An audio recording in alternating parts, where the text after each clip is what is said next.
तेरे कदमों में जो है गैर का मुंह क्या देखें, कौन नजरों में चरे देख के तलवा दे।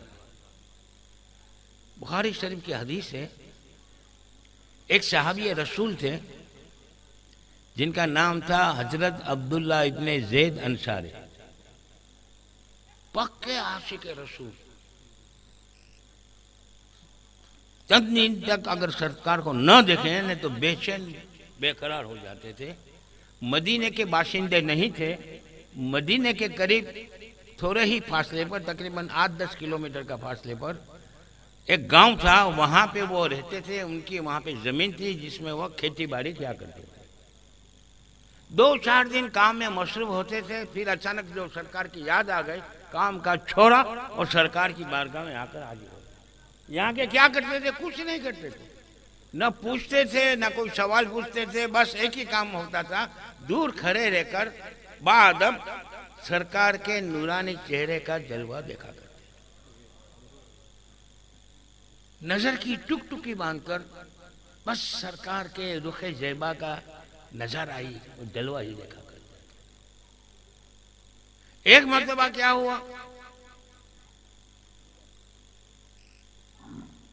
कि एक हफ्ते से ज्यादा वक्त गुजर गया और बारगाह रिसालत की हाजिरी का मौका नसीब नहीं हुआ।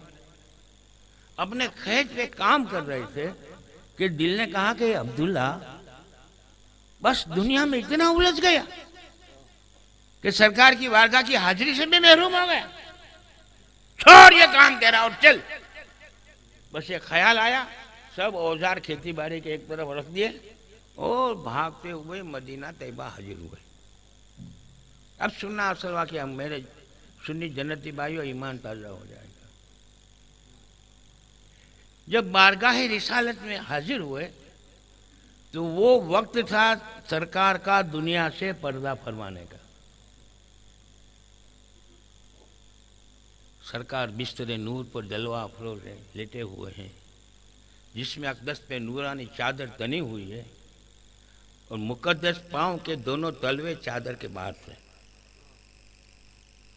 हजरत अब्दुल्ला इब्ने ज़ैद अंसारी पांव की जानिब से सरकार की बारगाह में हाजिर होते हैं तो पहली नजर हजरत अब्दुल्ला की सरकार के मुक़द्दस तलवों पे पड़ती है। वो मुक़द्दस तलवे के जिनके सदक़े में चांद सूरज को रोशनी मिली, वो मुक़द्दस तलवे का हुस्न जमाल कि जिन तलवों के सदक़े में जन्नत को भी आराइश हासिल हुई और दुनिया की तमाम नेमतें उन तलवों के सदक़े में मिली। हज़रत अब्दुल्ला इब्ने ज़ैद अंसारी सरकार के मुक़द्दस तलवों को देखते ही ऐसे बेखुद हो गए, ऐसे खो गए उन तलवों में कि उनको दुनिया का कोई ख्याल बांध नहीं रहा। बस तलवों की तरफ निगाह जमी हुई है, आहिस्ता आहिस्ता बढ़ते जा रहे हैं। तलवों के करीब आए तो सरकार के तलवों को अपने होठों से लगा दिया। अब जरा सोचो कि जब हजरत अब्दुल्ला इब्ने ज़ैद अंसारी ने सरकार के मुक़द्दस तलवों का बोसा लिया होगा, तब मुक़द्दस तलवे और आँख के दरमियान कितना फासला होगा, कितना डिस्टेंस होगा, बिल्कुल मामूली सा। बस इतने करीब से हजरत अब्दुल्ला इब्ने ज़ैद अंसारी अपनी आँखों से नूर के जाम पी रहे थे। दिल तो यही चाहता था कि अगर वक्त अजल सर तेरे कदमों पे झुका हो, अगर वक्त अजल सर तेरे कदमों पे झुका हो, जितनी हो क़ज़ा एक ही सजदे में अदा हो। बस यही ख्वाहिश थी कि अभी मलकुल मौत आ जाए और मेरी रूह को कब्ज़ कर जाए तो मेरे जैसा खुश नसीब कोई नहीं होगा। बस जी नहीं चाहता तलवों को छोड़ने का। लेकिन थोड़ी देर के बाद इश्क के जोश पर अदब के होश ने लगाम दी। ए अब्दुल्ला, होश में आ। तेरे इश्क के इस जोश की वजह से सरकार की नींद में खलल हो रहा है, क्योंकि वो बहुत ही वो तलवे को बोसा दिया करते थे, छोड़ने को जी नहीं चाहते थे। ये ख्याल आते ही वो दिले नाख्वास्ता सरकार के मुक़द्दस तलवों से अलग होते हैं, फिर खड़े हो जाते हैं और आहिस्ता आहिस्ता उल्टे पांव चलते हुए जा रहे हैं, लेकिन निगाह तो मुकद्दस तलवों पर है। यहाँ से एक मसला हल हो गया, बल्कि दो मसले हल हो गए। हम बुजुर्गान दिन के हाथ चूमते हैं, पाँव चूमते हैं, तो बाप एक बार चले हाथ चूमे जाए तो हाथ थोड़ा चुमा है। और ख्वाजा साहब की मज़ार में हम जाएंगे तो हम उल्टे पाँव बाहर आएंगे ना।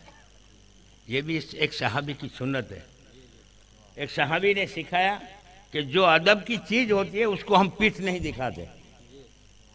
आज वहाबी बल्कि इस्माइल देलवी ने तो इसको शिर्क लिखा। क्या लिखा? तकियतुल ईमान में देखो कि जो मजार का अदब करके उल्टे पांव बाहर निकलता है वो इस्लाम से खारिज है। देखिए, हम आपको जो भी बात बताएंगे हवाले के साथ बताएंगे। हम सुलह कुली मौलवी की तरह सबको अच्छा लगे सब बयान नहीं करेंगे। हम हक बताएंगे और डंके की चोट पे हक बताएंगे।